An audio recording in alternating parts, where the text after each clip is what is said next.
What is up guys, stand at the side. So in this video, I'm going to show you how to withdraw money from Stripe.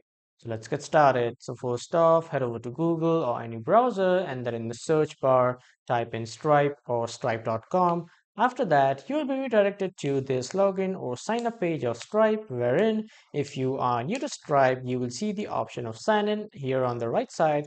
Click on that option and then enter your email, password, and other credentials to create your new Stripe account. But if you already have a Stripe account, you will see the option of dashboard.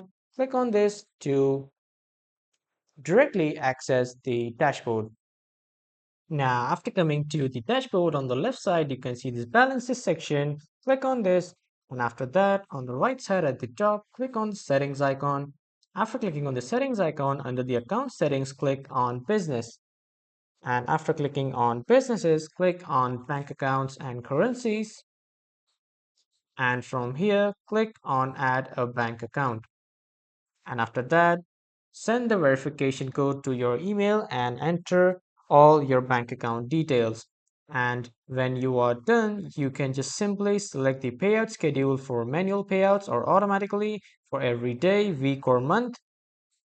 And when you are done, just simply click on save and then you will add a bank account to withdraw your money from Stripe. So this is how you can withdraw money from Stripe. That was all for this video, everyone. Thank you for watching.